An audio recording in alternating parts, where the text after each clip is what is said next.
everyone, I am Niharika John Mehra and I am your trainer for the series Learning English through Hindi. Hindi के ज़रिए English सीखें इस series की मैं आपकी ट्रेनर हूँ और आप मुझे सभी कोर्सेज और लेसन्स के लिए इस लिंक पे फॉलो कर सकते हैं।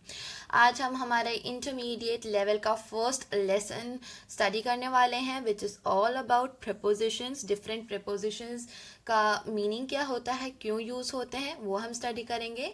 एंड इट इज़ पार्ट 1 क्योंकि हमारे पास बहुत सारे प्रपोजिशंस हैं। हमने पार्ट 1, पार्ट 2, पार्ट 3 इस तरह से उन्हें डिवाइड करा है। तो आज लेट्स स्टार्ट विथ प्रपोजिशंस। सबसे पहला प्रपोजिशन जो हम देख पा रहे हैं वो है इन। इन एक ऐसा प्रपोजिशन है जो कि 90% यूज़ में आता है whenever we speak English. तो इसका उपयोग कैसे होता है? फर्स्ट पॉइंट इज इसका हिंदी में मतलब होता है मे, लेकिन मे के लिए इंग्लिश में इन के अलावा भी प्रपोजिशंस है। So you be very careful, in rules को देख के आप समझिए कि मे का उपयोग हिंदी में जो इन रूल्स के अकॉर्डिंग आता है उसी के लिए इंग्लिश में इन लगेगा।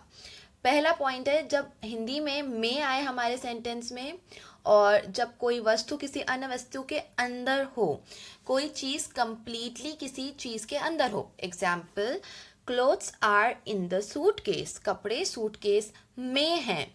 यहाँ पे सूटकेस पूरा जो बैग है उसके अंदर कपड़े रखे हुए हैं, पूरी तरह से अंदर हैं, इसलिए हम इन का उपयोग कर रहे हैं। एक और एग्जाम्पल से समझते हैं, my book is in my bag. Book जो है वो पूरी तरह से बैग के अंदर है, मेरी किताब बैग में है। यहाँ पे में आया है तो इंग्लिश में हम इन का उपयोग करेंगे। नेक्स्ट पॉइंट इन के लिए जो हमें ध्यान में रखना है कि जब में आए किसी वर्ष या महीने के लिए, यहाँ पे में कब आ रहा है? कोई वर्ष मतलब ईयर या फिर महीने मतलब मंथ के लिए। हम एग्जाम्पल से समझेंगे। I will go to China in July. मैं चाइना जुलाई में जाऊंगी। जुलाई एक महीने का नाम है, इसलिए जुलाई में जो हिंदी में है उसके लिए इंग्लिश में इनका उपयोग होगा। एक और एग्जाम्पल समझते हैं। I was born in year 1992 या फिर आई वॉज बॉर्न इन 1992। यहाँ पे एक मैंने साल को बताया है, ईयर को बताया है, और क्योंकि मैं एक वर्ष को वहाँ पे बता रही हूँ, मेरा जन्म 1992 में हुआ है, में के लिए इंग्लिश में इन लगेगा। देन लास्ट पॉइंट जहाँ पे इन का उपयोग हम करते हैं इंग्लिश में, जब वाक्य में शब्द आए और किसी बड़े स्थान के लिए आए। बड़ा स्थान मतलब कोई सिटी हो, कोई स्टेट हो, कोई कंट्री हो, बड़ा स्थान होना चाहिए, बड़ी जगह होना चाहिए। Okay, be very careful. कोई सिटी का नाम हो, कोई डिस्ट्रिक्ट का नाम हो, स्टेट का नाम हो, या फिर कोई कंट्री का नाम हो, तभी हम जब हिंदी में आता है तो इंग्लिश में इन लगाते हैं। एग्जाम्पल के लिए, I live in Delhi, I live in India, we are going to start living in America। इस तरीके से जब हम इन का उपयोग करेंगे उसके बाद में जो स्थान आता है वो बड़ा स्थान आना चाहिए। हम हमारी कॉलोनीज़ वगैरह के लिए इनका उपयोग नहीं करेंगे, और इनका अगेन हिंदी में मतलब में होगा। नेक्स्ट देखते हैं हम इनटू। इनटू हमारा एक प्रपोजिशन है। इनटू का भी हिंदी में मतलब में होता है, लेकिन ये इन से अलग है। इनटू का मीनिंग हिंदी में जो होता है, हम उसका उपयोग तब करते हैं जब गति के साथ माध्यम में बदलाव हो। समझने की कोशिश करिए इस पॉइंट को। जब एक जगह से दूसरे जगह कुछ चीज़ या कोई व्यक्ति आ रहा हो या जा रहा हो और गति के साथ माध्यम में बदलाव हो। एग्जाम्पल से समझिए, ही जम्प्ड इनटू द रिवर। यहाँ हम ही जम्प्ड इन द रिवर नहीं कहेंगे, हम बोलेंगे ही जम्प्ड इनटू द रिवर, क्योंकि अभी वो ज़मीन पे था, हवा में था, और वो एक स्पीड के साथ पानी में जंप करता है, और अब वो कहाँ है? उसका माध्यम बदल गया है। पहले वो ज़मीन पे था, अब वो पानी में है। उसी प्रकार से एक और एग्जाम्पल समझते हैं। Please pour the water into my glass। Please pour water into my glass। मेरे ग्लास में पानी कृपया करके डाल दीजिए। ग्लास में के लिए इन या इनटू हम उपयोग कर सकते हैं, लेकिन इनटू का उपयोग ही क्यों करेंगे? क्योंकि पानी एक माध्यम से दूसरे माध्यम में आ रहा है, जग से ग्लास में आ रहा है, और उसे एक गति के साथ हम उंडेल रहे हैं या डाल रहे हैं, इसलिए इनटू का उपयोग होगा। Next preposition is with in. With in again Hindi में इसका अर्थ में होता है, और इसका उपयोग में के लिए हम तब करते हैं जब समय अवधि बताई जा रही हो। मतलब आपको एक टाइम का ब्रैकेट दे दिया हो, आपको कुछ दिन दे दिए हैं, कुछ हफ्ते दे दिए हैं, कुछ महीने, कुछ साल दे दिए हैं, उसके अंतर्गत आपको किसी काम को या कुछ चीज़ को करना है, तो हम इंग्लिश में विद इन का उपयोग करेंगे। विद इन के लिए एग्जाम्पल देखते हैं। I will finish the project within a week. इसका हिंदी में ट्रांसलेशन होगा, मैं जो प्रोजेक्ट या योजना है वो एक हफ्ते में ख़त्म कर दूंगी या पूरी कर दूंगी। अभी एक हफ्ते में के लिए हमने विद इन का उपयोग इसलिए किया है क्योंकि मैं एक टाइम लिमिट बता रही हूँ, एक समय अवधि बता रही हूँ कि एक वीक के अंदर अंदर ये काम हो जाएगा, इसलिए इंग्लिश में विद इन लगाया है। Then we have near. Near मतलब के पास, हिंदी में इसका मतलब होता है के पास। इंग्लिश में जो इसका सेंटेंस इस प्रकार से हम बनाएंगे, please keep the glass near my plate. कृपया करके ग्लास मेरी प्लेट के पास रख दीजिए। Please sit near me. कृपया मेरे पास बैठिए। इस प्रकार से के पास जब भी आपके हिंदी के सेंटेंस में आए, इंग्लिश में उसके लिए आप नियर लगाएंगे। नेक्स्ट हमारे प्रिपोजिशन है अपॉन। अपॉन का उपयोग होता है पर के लिए जब गति का बोध हो। अगेन यहाँ पे गति का बोध होना बहुत ज़रूरी है। एक स्पीड से काम हो रहा है, ये आपको चेक करना है आपके हिंदी के सेंटेंस में, अगर आप इंग्लिश में अपॉन लगा रहे हैं। Example, the cat jumped upon the rat. जो बिल्ली है वो चूहे पर कूदी। जो बिल्ली है उसका कूदने का जो कार्य हो रहा है चूहे पे, एक गति के साथ हो रहा है, इसलिए हमने अपॉन का यूज़ किया है। नेक्स्ट है हमारा अबव। अबव का उपयोग पर के लिए करते, जब भी हिंदी में पर आता है हम अबव का उपयोग करते हैं। पर के लिए अपॉन का भी उपयोग करते हैं, लेकिन अगर गति का बोध हो तो ही अपॉन करेंगे, अगर नहीं हो और पर के साथ में हम किसी श्रेष्ठता की बात को बता रहे हो, किसी एक चीज़ को दूसरी चीज़ के ऊपर श्रेष्ठ बता रहे हो, या फिर दो वस्तुओं के बीच में असीमित गैप हो, तब हम अबव का यूज़ करेंगे। असीमित मतलब हम उस गैप को नाप नहीं सकते, तभी हम अबव का यूज़ करेंगे। क्योंकि बहुत सारे प्रेपोजिशंस का हिंदी में मतलब पर होता है, हिंदी में ट्रांसलेशन पर होता है, बट हमें ये सीखना है कि कौन से वाले पर का इंग्लिश में कौन सा वाला प्रेपोजिशन वर्ड यूज़ होगा। अगेन ध्यान रखें, श्रेष्ठता की बात हो रही हो या फिर दो वस्तुओं के बीच में असीमित गैप हो, हम उस गैप को मेजर नहीं कर सकते, नाप नहीं सकते। Example, Riya is above all the students. यहाँ हम श्रेष्ठता की बात कर रहे हैं कि रिया सभी दूसरे जो छात्र हैं उनके ऊपर है, उनसे श्रेष्ठ है, इसलिए हम अबव का उपयोग करेंगे। और दूसरा है कि जब भी दो वस्तुओं के बीच असीमित गैप हो, जैसे कि the aeroplane was above the clouds या the aeroplane is above the clouds. हम नहीं नाप सकते कि एरोप्लेन कितनी ऊंचाई पे उड़ रहा है, इसलिए हम अबव का उपयोग करेंगे। अगेन अगर हम इस प्रकार से बोलें कि चिड़िया हमारे घर के ऊपर उड़ती हैं, तो हम इंग्लिश में इस प्रकार से इसे बोलेंगे, the birds fly above our house. क्योंकि हमें पता नहीं है कि कितना डिस्टेंस है जो चिड़िया उड़ रही हैं और हमारे घर के बीच में कितना डिस्टेंस हमें नहीं पता है, that's why we will use above. Next है हमारा बिहाइंड। बिहाइंड का मतलब होता है के पीछे। सिंपल है, इसका उपयोग हम इस प्रकार से करेंगे, he is behind the tree. Hari is hiding behind his mom. Hari अपनी माँ के पीछे छुप रहा है, वह पेड़ के पीछे है। के पीछे के लिए इंग्लिश में बिहाइंड का उपयोग होगा। इन फ्रंट ऑफ, इसका हिंदी में मतलब होता है के सामने, और उपयोग भी इसका सिंपल ही होगा। The park is in front of my home. जो बगीचा है वो मेरे घर के सामने है। He is standing in front of me. वो मेरे सामने खड़ा है, इसलिए सामने शब्द के लिए इन फ्रंट ऑफ का उपयोग होगा। Next is under. अंडर मतलब के नीचे, लेकिन एक चीज ध्यान में रखना है कि दो वस्तुओं के मध्य गैप हो, एक कुछ गैप हो, कोई एक वस्तु किसी चीज के नीचे है, दूसरी वस्तु के नीचे है, लेकिन उनके बीच में एक गैप होना चाहिए। तो इस प्रकार से बनेगा, एग्जाम्पल से समझते हैं। The goat is standing under the tree. जो बकरी है वो पेड़ के नीचे खड़ी है, मतलब पेड़ में और बकरी में थोड़ा सा गैप है। जो पेड़ की टहनियाँ हैं वो एकदम बकरी को छू नहीं रही हैं, उनके बीच में गैप है, दोनों ऑब्जेक्ट्स के बीच में गैप है, इसलिए हम अंडर का उपयोग करेंगे यहाँ पे। नेक्स्ट है बीनीथ। बीनीथ का मतलब होता है के नीचे, जब दो वस्तुओं के मध्य गैप ना हो। अभी यहाँ पे एक चीज़ का ध्यान रखना है, अंडर में गैप होता है, बीनीथ में गैप नहीं होता है। Example, the mobile is beneath the pillow, मतलब मोबाइल पिलो के नीचे है, के नीचे है, लेकिन उन दोनों के बीच में बिल्कुल गैप नहीं है, तो उस समयों पे हम बीनीथ का उपयोग करेंगे। The key is under my hanky, मेरे रुमाल के नीचे चाबी है, यानी चाबी और रुमाल के बीच में गैप बिल्कुल नहीं है, that's why we will use beneath.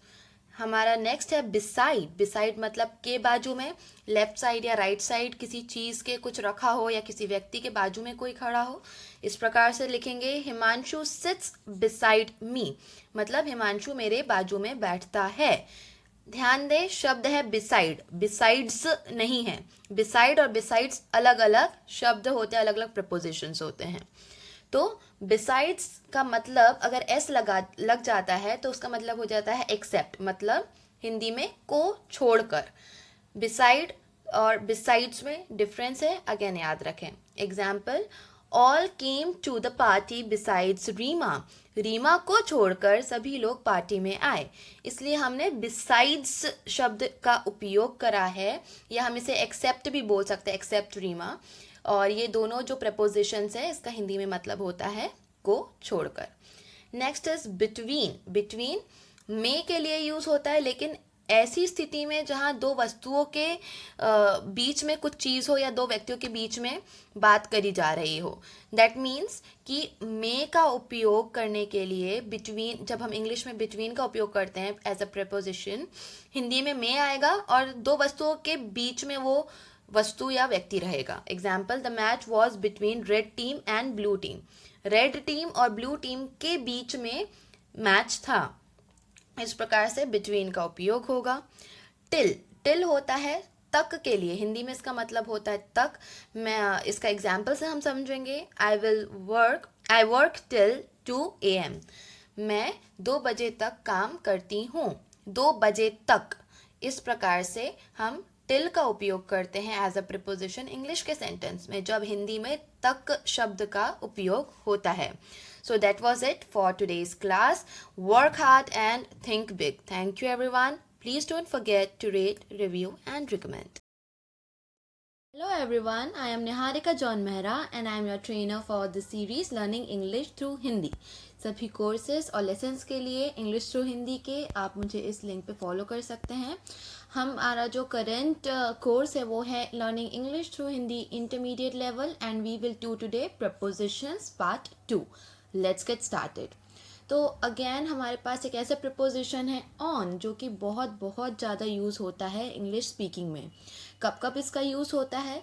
On का उपयोग होता है जब हिंदी में पर आए और कोई वस्तु किसी अन्य वस्तु के ऊपर पूरी तरह से स्थित हो, मतलब दोनों जो वस्तुएं हैं, दोनों चीज़ें हैं, उनके बीच में गैप नहीं होना चाहिए, एक के ऊपर एक चीज़ हो और पूरी तरीके से उसके ऊपर वो स्थित हो, तब हम ऑन का उपयोग करते हैं। एग्जाम्पल से समझते हैं। The laptop is on the table, laptop table पर है। यहाँ पे लैपटॉप एग्जैक्टली टेबल के ऊपर रखा हुआ है, दोनों के बीच में गैप नहीं है, इसलिए ऑन का उपयोग हुआ है पर के लिए।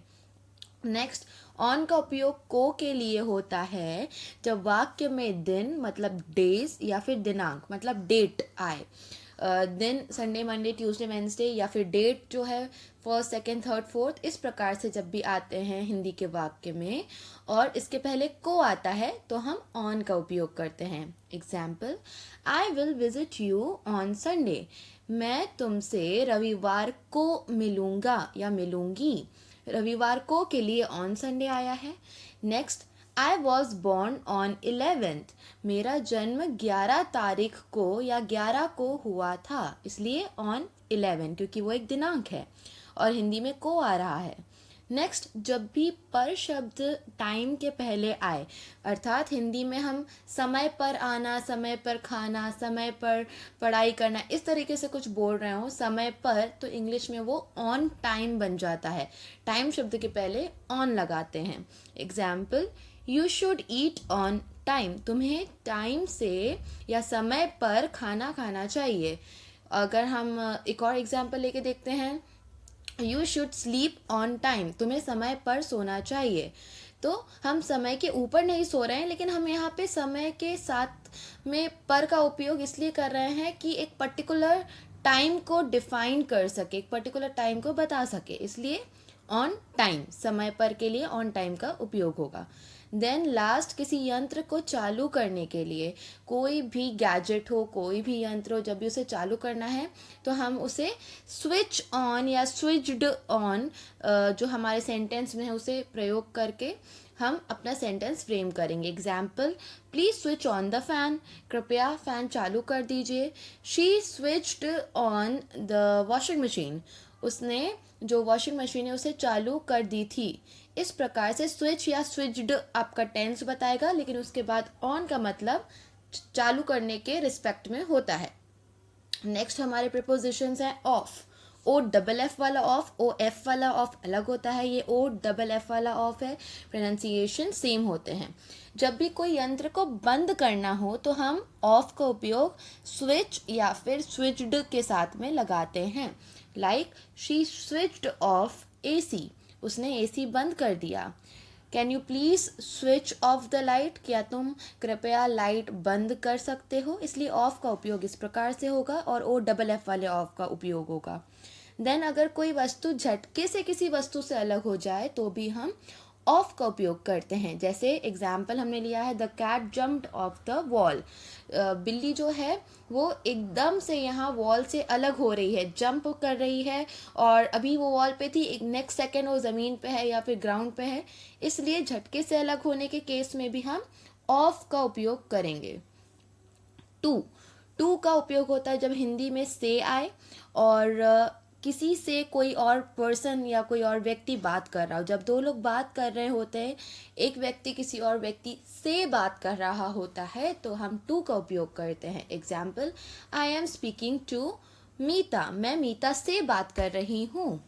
आई वॉज टेलिंग टू राम, मैं राम को बता रही थी। इस तरीके से टू का उपयोग होगा। देन थ्रू मतलब से के लिए इंग्लिश में उपयोग होता है जब कोई एक चीज़ दूसरी चीज़ को पूरा पार करते हुए उससे गुजर जाए या उसको भेद दे। मतलब कि ये दो चीज़ों के बीच में हो सकता है, और ये किसी व्यक्ति के लिए भी हो सकता है कि अगर कोई अच्छे समय से गुजर रहा हो, कोई मुश्किल समय से गुजर रहा हो, तो परिस्थितियों के बोध करते हुए सेंटेंसेस में भी हम थ्रू का उपयोग करते हैं।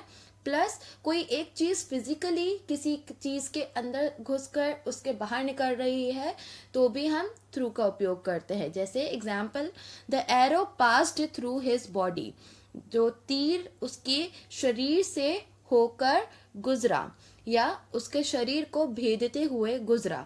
यहाँ पे जो एक ऑब्जेक्ट है तीर, वो पूरा शरीर को क्रॉस करते हुए भेदते हुए निकल रहा है, इसलिए हमें थ्रू का उपयोग करा है।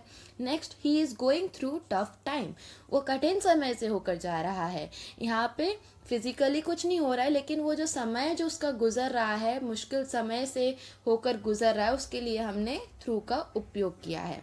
नेक्स्ट हमारे जो प्रीपोजिशंस हैं, ओवर जो प्रिपोजिशन है वो पर के लिए होता है, लेकिन ओवर का एक और मीनिंग होता है ख़त्म हो जाना, तो that is a different word, like different sense में ओवर कहा जाता है। ओवर की स्पेलिंग सेम रहती है but it is not preposition at that time.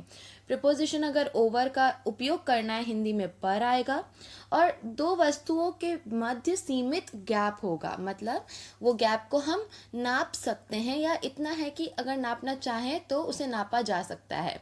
Example से समझते हैं, it was very cold so we kept hands over hearth. Hearth जो होता है सिगड़ी को कहा जाता है। अब हम सिगड़ी के ऊपर या सिगड़ी पर हाथ रखे हुए थे, अगर ऐसा बोलना हो, इसका मतलब ये नहीं है कि हमारे हाथ सिगड़ी को टच कर रहे थे या छू रहे थे। हाथों के बीच में और सिगड़ी के बीच में एक डिस्टेंस थी, एक गैप था। इसी टाइप के मध्य किसी दो वस्तुओं के मध्य जब सीमित गैप होता है तो हम ओवर का उपयोग करते हैं। जैसे हमने we kept hands over head इस टाइप से करा है, इसलिए ओवर हमेशा ध्यान रखें, सीमित गैप हो दो चीज़ों के बीच में और जो ऊपर वाली चीज़ है उसके रिस्पेक्ट में ओवर का यूज़ होगा। इनसाइड, इनसाइड का मतलब वेरी सिंपल, अंदर की ओर। इसका एग्जाम्पल है हेतल हैज़ गॉन इनसाइड। इसका हिंदी में मतलब है हेतल अंदर की ओर गई है या जा चुकी है। इसका जो अंदर की ओर, इस पर्टिकुलर तीनों वर्ड्स के लिए हमने इनसाइड शब्द का यूज़ करा है। आउटसाइड, इनसाइड का अपोजिट होता है, बाहर की ओर। She pushed me outside of the room. उसने मुझे कमरे के बाहर ढकेला। तो यहाँ पे आउटसाइड, बाहर की ओर ढकेला, बाहर ढकेला, उसके लिए हम आउटसाइड का उपयोग करेंगे। नेक्स्ट जो हमारे पास है वो है फ्रॉम। फ्रॉम का उपयोग से के लिए हम करते हैं जब कहीं से आने का बोध हो, किसी प्लेस से, चाहे वो कोई सिटी हो, छोटी प्लेस हो, बड़ी प्लेस हो, वहाँ से आने का बोध हो रहा है तो हम फ्रॉम का उपयोग करेंगे। Example, they were coming from Goa. वे गोवा से आ रहे थे। My mother was coming from the market. मेरी माँ बाजार से आ रही थी। इस प्रकार से आता है हिंदी में और कहीं से आने का बोध हो रहा है सेंटेंस में तो हम फ्रॉम का उपयोग करेंगे। देन अगेन, से के जो हिंदी का सेंटेंस है उसमें से आ रहा हो और कहीं से कोई चीज़ निकालनी हो, एक चीज़ दूसरी चीज़ के अंदर है और हम उसमें से वो दूसरी चीज़ को निकाल रहे हैं तो फ्रॉम का उपयोग करेंगे। Example, he took out money from my pocket. उसने मेरी जेब से पैसे निकाल लिए। से, यहाँ पे जेब एक ऑब्जेक्ट है, पैसे दूसरा ऑब्जेक्ट है, पैसे को जेब से निकाला जा रहा है, इसलिए हमने फ्रॉम का उपयोग किया है। देन अराउंड, अराउंड का मतलब होता है कि इर्द गिर्द या फिर चारों ओर, आसपास। Example, children were playing around the tree. बच्चे पेड़ के इर्द गिर्द खेल रहे थे। इस प्रकार से अराउंड का उपयोग होता है। Then we have before. Before का मतलब होता है पूर्व या फिर पहले। इसका एग्जाम्पल है, दे रीच्ड बिफोर अस। वे हमसे पहले पहुंच गए। आफ्टर, बिफोर का अपोजिट होता है आफ्टर, जिसका हिंदी में मतलब होता है के बाद या फिर पश्चात। एग्जाम्पल, आई एट स्वीट्स आफ्टर फूड। मैंने खाने के बाद मिठाई खाई या फिर खाने के पश्चात मिठाई खाई थी। तो इस प्रकार से आफ्टर का उपयोग होता है। देन अक्रॉस, अक्रॉस मतलब एक छोटी डिस्टेंस को पार करके दूसरी ओर जाना, इसलिए के पार जब भी हिंदी के सेंटेंस में आए हम इंग्लिश में अक्रॉस का उपयोग करते हैं। Example, Ritu lives across the road. Ritu सड़क किनारे रहती है या सड़क पार रहती है। इस तरह से जब भी हम बोलते हैं इंग्लिश में उसे अक्रॉस वर्ड का यूज करते हुए हम सेंटेंसेस को बनाएंगे। Then we have the two last one for the day. One is for and then since. For और since बहुत similar है, ध्यान से समझिएगा। for का उपयोग से के लिए होता है जब समय का बोध हो, मतलब एक टाइम ब्रैकेट, एक टाइम पीरियड हमारे सेंटेंस में हिंदी के होना चाहिए। Example, we are working for 5 hours। हम 5 घंटे से काम कर रहे हैं। एक टाइम ब्रैकेट होगा, उसकी एक ओपनिंग एंड होगा, स्टार्टिंग पॉइंट होगा और एक एंडिंग पॉइंट होगा। ओके। और दूसरी चीज जब फॉर का उपयोग होता है के लिए, जब के लिए हिंदी के सेंटेंस में आता है तो हम फॉर का उपयोग करते हैं। Example, can you please bring water for me. क्या तुम मेरे लिए पानी ला सकते हो। Can you please buy something for Ayush. क्या तुम कुछ आयुष के लिए खरीद सकते हो, तो फॉर का उपयोग होगा। सिंस, सिंस का उपयोग भी से के लिए होता है, लेकिन समय का बोध जब भी होगा उस सेंटेंस में जिसमें से आया है, उसमें सिर्फ शुरुआती पॉइंट के बारे में, शुरुआती समय के बारे में बात हो रही है। उसका समय कब खत्म हो रहा है या टाइम पीरियड क्या है हमें सेंटेंसेस में नहीं पता होता है, सिर्फ ये पता होता है कि शुरुआत किस समय से हुई थी। Okay, so example, He has been living here since 2001. वो यहाँ पर 2001 से रह रहा है या रह चुका है. नाउ यहाँ पे एक बात का ध्यान दें, 2001 से रहने की बात हो रही है, वो कब तक रहा है ये बात नहीं हो रही है, इसलिए हमने सिंस का उपयोग किया है.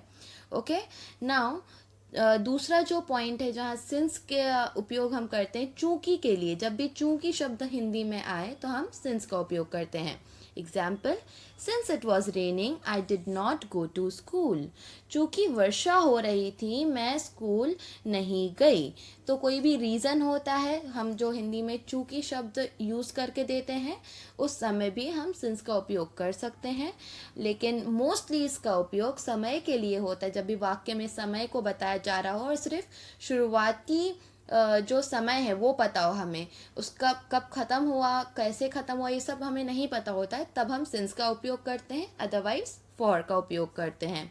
सो that was it for this lesson. Thank you everyone. Work hard and think big. Please don't forget to rate, review and recommend. Hello everyone, I am Niharika John Mehra and I am your trainer for the series Learning English through Hindi. Hindi के ज़रिए English सीखें series की मैं आपकी trainer हूँ. आप सभी courses और लेसन्स के लिए मुझे इस लिंक पे फॉलो कर सकते हैं. आज हम कवर करने वाले हैं प्रिपोजिशन का last part, that is part 3 of preposition. So let's get started. सबसे पहले जो है वो एट हमने लिया है. एट का मतलब हिंदी में पर होता है. पर उस समय अगर आपके हिंदी के वाक्य में पर का उपयोग हो और कोई वस्तु किसी दूसरी वस्तु पे पूरी रीति से स्थित ना हो. अगर आपको याद हो हमने ऑन सीखा था. हम ऑन पर के लिए तब उपयोग में लाते हैं जब कोई चीज़ किसी दूसरी चीज़ पर पूरी रीति से स्थित होती है, और एट का उपयोग तब होता है जब पर हिंदी में आता है और कोई वस्तु किसी दूसरी वस्तु पर पूरी रूप से स्थित नहीं होती है. Example, Ayush is standing at door. Ayush दरवाजे पर खड़ा है. अभी इसका मतलब ये नहीं है कि दरवाजे के ऊपर आयुष खड़ा हुआ है, लेकिन वो बाहर है, दरवाजे के समीप है. और जब भी हम हिंदी में बोलते हैं हम ये बोलते हैं कि कोई दरवाजे पर है, जाके देखो. इस टाइप से जब भी पर का उपयोग होता है हम एट का यूज़ करेंगे इंग्लिश में. ध्यान रखें, किसी भी जो वस्तु या व्यक्ति के बारे में बात हो रही है वो दूसरी किसी अन्य वस्तु के ऊपर पूर्ण रूप से स्थित नहीं होना चाहिए. उसके बाद एट का उपयोग तब होता है जब हिंदी में शब्द आए और किसी छोटे स्थान का बोध हो. मतलब हम किसी ग्राउंड का नाम ले रहे हों, किसी मोहल्ले का, किसी ऐसी जगह का जो कि एक शहर से, एक गांव से भी छोटी जगह है, किसी मार्केट का नाम ले रहे हों. ऐसे स्थान, छोटे स्थान हमने इन्हें लिखा है. आप जब भी इनके बारे में बात कर रहे हैं और मी शब्द का उपयोग होता है हिंदी के वाक्य में तो एट हम इंग्लिश में बोलेंगे.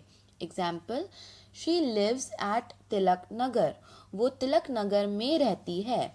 तो यहाँ पे में के लिए एट आया है. तिलक नगर एक छोटी सी कॉलोनी का नाम है, इसलिए हमने एट का उपयोग करा है यहाँ पे. नेक्स्ट, हम एट का उपयोग तब करते हैं ऐसे समय के पूर्व जो कि एग्जैक्ट टाइम होता है. कुछ टाइम होते हैं जो हम बताते हैं दूसरों को, एग्जैक्टली काम या कुछ शुरुआत होनी होती है किसी चीज़ की, वो उस समय से होती है. उस केस में हम एट का उपयोग करेंगे, वो जो भी समय है उसके जस्ट पहले. जैसे एग्जाम्पल के लिए, my flight starts at 2 PM. मतलब एकदम 2 बजे 2 PM पर फ्लाइट जो है वो शुरू हो जाएगी, उड़ने के लिए तैयार हो जाएगी एग्जैक्टली 2 PM पे. तो जब भी एग्जैक्ट टाइमिंग हो उसके आगे हम एट का उपयोग करेंगे. Now next preposition is below. Below का मतलब होता है से नीचे. ये या तो किसी श्रेणी के बारे में या किसी वर्ग के बारे में अगर वाक्य में बात हो रही हो तो उपयोग में आता है. एग्जाम्पल के लिए, she is below me in post. वो ओहदे में या फिर वो श्रेणी में मुझसे नीचे है. या फिर हम बोलेंगे she is below me in class standard. जो कक्षा है वो मेरी नीचे वाली कक्षा में है. अगर मैं 10वीं में हूँ तो वो शायद 9वीं या 8वीं में है. इस प्रकार से हम बिलो का उपयोग करते हैं. अदरवाइज हम बीनीथ का या अंडर का उपयोग करेंगे, जो कि आप प्रीपोजिशंस के फर्स्ट और सेकंड पार्ट में सीख चुके हैं. Then next we have is of. Of O F वाला ऑफ है, हमने हमारे प्रीवियस लेसन में ओ डबल एफ वाला ऑफ सीखा था, ये सिर्फ सिंगल एफ वाला ऑफ है। पहला मतलब होता है से। जब भी किसी बीमारी से अगर किसी की मृत्यु होती है तब हम जो से शब्द का यूज़ करते हैं उसके लिए ऑफ लगता है। Example, he died of cancer, या फिर ही डाइड ऑफ ट्यूबरकुलोसिस, वो कैंसर से मर गया या उसकी मृत्यु कैंसर से हो गई।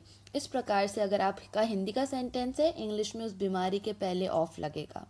देन बहुत इंपॉर्टेंट जो इसका यूज़ होता है वो होता है का शब्द के लिए। जब भी हिंदी के वाक्य में का शब्द आए और ये किसी वस्तु या व्यक्ति के लिए हम बता रहे हैं, किसी बिलोंगिंग को बता रहे हैं कि ये वस्तु उसकी है या ये व्यक्ति उसका ऐसा ऐसा रिलेशन है, इस टाइप में जब भी सेंटेंस होते हैं तो इंग्लिश में ऑफ का उपयोग होता है जब हिंदी में का शब्द हो। एग्जाम्पल से समझते हैं। This bag is of Niharika, ये बैग निहारिका का है। एक और हम एग्जाम्पल से समझते हैं। Himanshu is husband of Niharika, Himanshu Niharika का हस्बैंड है। इसलिए इस का के लिए जो कि रिलेशन को बता रहा है कि निहारिका का हस्बैंड कौन है, हिमांशु, इसलिए यहाँ पे ऑफ शब्द को हमने यूज़ किया है। और बैग किसका था, निहारिका का था, इसलिए उसके पहले भी, निहारिका शब्द के पहले भी हमने ऑफ का उपयोग करा है। देन अगेंस्ट, अगेंस्ट का मतलब होता है के खिलाफ। के खिलाफ सिंपली जब आपके हिंदी के सेंटेंस में आए आप उसे इंग्लिश में अगेंस्ट ट्रांसलेट करेंगे। शी इज़ अगेंस्ट करप्शन, वह भ्रष्टाचार के खिलाफ है। I am against hard core music, मैं जो हार्ड कोर म्यूज़िक है उसके खिलाफ हूँ। इस तरीके से अगेंस्ट का यूज़ होता है। फिर है हमारा नेक्स्ट प्रीपोजिशन जो कि है विदाउट। विदाउट शब्द का मतलब होता है के बिना, और इसका एग्जाम्पल है we can not live without water, हम पानी के बिना नहीं जी सकते। इस प्रकार से जब भी के बिना शब्द साथ में इस प्रकार से सेंटेंस में आए आपके, तो आप उसे विदाउट शब्द को उपयोग करते हुए इंग्लिश में ट्रांसलेट करेंगे। नेक्स्ट हमारे प्रपोजिशन है बाय। बाय का पहला उपयोग होता है हिंदी में से आए, और ये जो से है जब आवागमन के साधन का बोध हो, जब भी हम आ रहे हैं या जा रहे हैं, हम जो भी व्हीकल का यूज़ कर रहे हैं, जिस भी साधन का यूज़ कर रहे हैं, उसके पहले हम बाय लगाएंगे अगर हिंदी में से शब्द आ रहा है। जैसे कि एग्जाम्पल के लिए ही इज़ कमिंग बाय बस, वह बस से आ रहा है। I will be going by train, मैं ट्रेन से जाऊंगी। तो हम भी जो भी साधन ले रहे हैं उस साधन के नाम के पहले हम बाय लगाएंगे। देन ऐसे समय के पूर्व जिसमें कुछ मिनटों का लचीलापन हो, मतलब एग्जैक्ट टाइमिंग के लिए हम एट का उपयोग कर रहे थे, अब अगर हम ऐसा समय बता रहे हैं जो कि कच्चा पक्का है, वो समय के आगे या पीछे कार्य हो सकता है, तो हम बाय शब्द का उपयोग करते हैं। Example, they will play by 10 AM, वे 10 बजे खेलेंगे। बाय से हमें ये पता चलता है कि एग्जैक्ट 10 बजे वहाँ पे सब बच्चे खेलना या सब लोग खेलना शुरू हो जाएंगे, ऐसा नहीं है, लेकिन 10 से 10-15 मिनट ऊपर नीचे भी हो सकता है। फिर हम बाय का उपयोग करते हैं द्वारा के लिए। जब भी द्वारा शब्द आता है हिंदी के सेंटेंस में, इंग्लिश में बाय हम यूज़ करेंगे। Example, this painting was made by Shikha, ये जो चित्रकारी है, ये जो चित्र है वो शिखा के द्वारा बनाया गया है। इस प्रकार से इंग्लिश में जब बोलेंगे दिस पेंटिंग बनाया गया था, this painting was made by Shikha, यहाँ पे बाय का उपयोग होगा। अलॉन्ग विथ, अलॉन्ग विथ का मतलब होता है जब हिंदी के सेंटेंस में के साथ साथ आए, या फिर हम के साथ ये सेट्स ऑफ वर्ड्स को साथ में उपयोग कर रहे हों। जैसे कि एग्जाम्पल से हम देखेंगे, I bought a top along with jeans, मैंने जीन्स के साथ साथ एक टॉप भी खरीदा या एक टॉप खरीदा। तो यहाँ पे के साथ साथ या फिर सिर्फ के साथ हो, उसके लिए अलॉन्ग विथ का उपयोग होता है। Then we have up, U P up इसका मतलब होता है ऊपर। जब भी हमारे सेंटेंस में ऊपर शब्द आता है हम अप का उपयोग करेंगे। Example, keep this box up, इस बक्से को ऊपर रख दो। देन डाउन जो कि अप का अपोजिट होता है, उसका मतलब होता है नीचे। जब भी हिंदी के सेंटेंस में नीचे आएगा हम डाउन का उपयोग करेंगे। Example, you can keep the bag down, तुम बैग नीचे रख सकते हो। देन हमारा नेक्स्ट प्रपोजिशन है बियॉन्ड। बियॉन्ड का मतलब होता है से परे। Example, that person is beyond my understanding, वो व्यक्ति मेरे समझ से परे है। इस प्रकार से परे जब भी आपके हिंदी के सेंटेंस में आए इंग्लिश में वो बियॉन्ड बनता है। Then last we have about. About जो शब्द है, जो प्रपोजिशन है हमारा, उसका पहला मतलब होता है लगभग के लिए। जब भी लगभग शब्द हम अपने हिंदी के सेंटेंस में यूज़ करते हैं इंग्लिश में अबाउट बनेगा। Example, there were about 50 children in the bus. यहाँ पे अंदाज़न हम बता रहे हैं कि 50 बच्चे बस में थे। पूरा सेंटेंस का ट्रांसलेशन इस प्रकार से होगा, 50 बच्चे उस बस में थे। यहाँ पे पक्का फिगर नहीं पता है इसलिए हमने अबाउट का उपयोग करा है। There were about 50 children in the bus. या फिर हिंदी के सेंटेंस में के बारे में आए तो भी हम इसे इंग्लिश में अबाउट शब्द को यूज़ करेंगे। एग्जाम्पल में देखते हैं, the girl was asking about railway station, वो लड़की रेलवे स्टेशन के बारे में पूछ रही थी। के बारे में के लिए अबाउट होगा और जिसके बारे में पूछा जा रहा है अबाउट के बाद में हम वो लिखेंगे। Then last is towards. Towards का मतलब पहला होता है की ओर। यहाँ पे एग्जाम्पल है, they went towards the school, वे शाला की ओर गए।